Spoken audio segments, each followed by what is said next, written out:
بسم اللہ الرحمن الرحیم۔ امام حسن بن علی کی شہادت کا واقعہ۔ رسول صلی اللہ علیہ وسلم کے بڑے نواسے حضرت فاطمہ اور حضرت علی کے پہلے صاحبزادے، آپ کے ایک فیصلے سے امت میں موجود نفاق ختم اور اتحاد قائم ہوا۔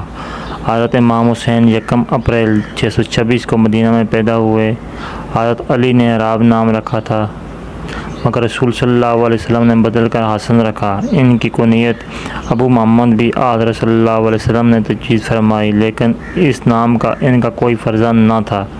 ابتدائی زندگی بابرکت نانا اور والدین کے سائے عاطفت میں اطمینان سے گزاری۔ عہد صدیق رضی اللہ عنہ میں حضرت حسن کی مغربی کا زمانہ تھا۔ ان کے بارے میں حضرت صدیق رضی اللہ عنہ کا طرز عمل ان کے ارشادات سے واضح ہے۔ ان کا عام ارشاد یہ تھا کہ اہل بیت کے معاملے میں حضرت صلی اللہ علیہ وسلم کا خیال کرو۔ حضرت عمر نے اپنے عہد خلافت میں جب دیوان اور بیت المال قائم کیا اور مسلمانوں کے لیے حسب مراتب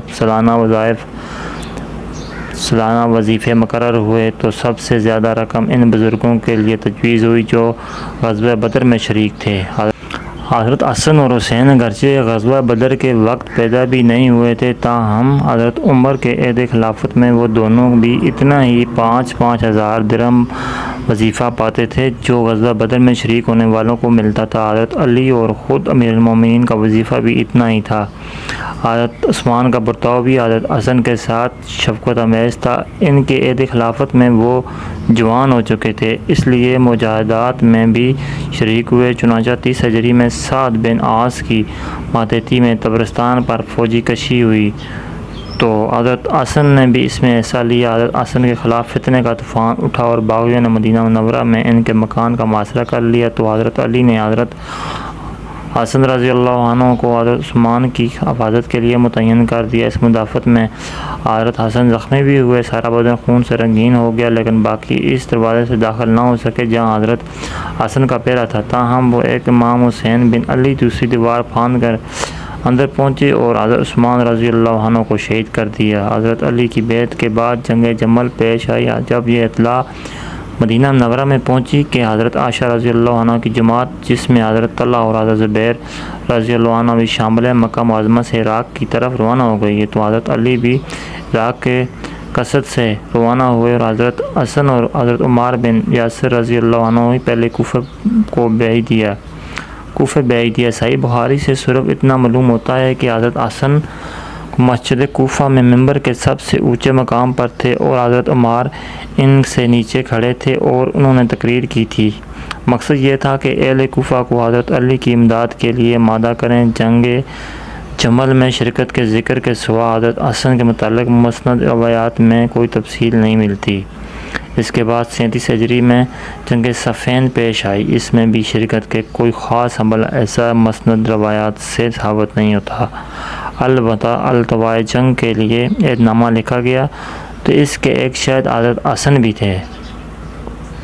رمضان 40 ہجری میں ابن ملجم نے حضرت علی پر ملک وار کیا۔ آپ زخمی ہونے کے بعد 3 دن تک زندہ رہے۔ اس دوران حضرت حسن کی جانشینی کے متعلق پوچھا گیا تو فرمایا، نہ میں حکم دیتا ہوں نہ میں روکتا ہوں۔ حضرت علی کی تدفین سے فراغت کے بعد کونے کی مسجد جامع میں حضرت حسن کے لیے بیعت ہوئی۔ بیعت کرنے والوں کی تعداد میں 1000 سے اوپر تھی۔ بیعت سے 4 ماہ بعد حضرت حسن اہل عراق کو ساتھ لے کر اور حضرت معاویہ اہل شام کو ساتھ لے کر جنگ کے لیے نکلے۔ دونوں لشکر بامقام مسکن آمنے سامنے ہوئے۔ اس وقت حضرت حسن نے اندازہ فرما لیا کہ دونوں میں سے کسی فریق کی شکست اس وقت تک ممکن نہیں جب تک دوسرا فریق برباد نہ ہو جائے۔ یہی امر صلح کا محرک ہوا اور حضرت حسن نے حضرت معاویہ رضی اللہ عنہ کو مسلح کے لیے لکھا کہ حضرت معاویہ نے حضرت عبد الرحمن بن سمرہ عبداللہ بن عامر رضی اللہ عنہ کو حضرت حسن کے پاس بھیجا۔ دونوں نے حضرت حسن کی صلح کے لیے پیش کردہ شرائط مان لیں۔ حضرت معاویہ نے تمام شرطوں کی منظوری کا خط لکھ کر اپنی مہر لگائی اور معززین ممالک کی شرطیں لکھوا کر کاغذ حضرت حسن کے پاس واپس بھیج دیا۔ یوں حضرت حسن کے بارے میں رسول صلی اللہ علیہ وسلم کی پیشنگوئی پوری ہوئی کہ میرا یہ بیٹا سردار ہے، امید ہے کہ خدا کے ذریعے سے مسلمانوں کے دو بڑے گروہوں میں صلح کرائے گا۔ یہ سال مسلمانوں میں عام الجماعت کے نام سے مشہور ہوا، اس لیے ان کا تفرقہ مٹ گیا تھا، وہ متحد ہو کر ایک جماعت بن گئے تھے۔ مدت خلافت کے متعلق روایتوں میں اختلاف ہے، بعض میں 4 ماہ کی مدت بتائی گئی اور بعض میں 8 ماہ سے کچھ اوپر۔ صحیح یہ ہے کہ آپ کی بیعت 20 رمضان 24 ہجری کو ہوئی اور 15 جمادی الاول 24 ہجری کو آپ دستبردار ہو گئے تھے۔ اس طرح کل مدت 7 ماہ اور 26 دن ہوتی ہے۔ صلح کے بعد حضرت آسرم مدینہ منورہ چلے گئے، باقی عمر رسول اللہ صلی اللہ علیہ وسلم کے قرب میں گزار دی۔ وقت کا بڑا حصہ بات الہی میں صرف ہوتا تھا۔ حضرت معاویہ نے ایک شخص سے آپ کے حالات دریافت کیے تو اس نے کہا کہ فجر کی نماز کے بعد طلوع آفتاب تک جائے نماز پر پڑے رہتے ہیں، پھر ٹیک لگا کر بیٹھ جاتے ہیں اور آنے جانے والوں سے ملتے ہیں۔ دن چڑھ جاشت کی نماز ادا کر کے امہات المومنین کی خدمت میں اسلام کے لیے حاضر ہوتے ہیں اور مکہ معظم میں ہوتے تو معمول تھا کہ عصر کی نماز حرم پاک میں ادا کر کے طواف میں مشغول ہو جاتے۔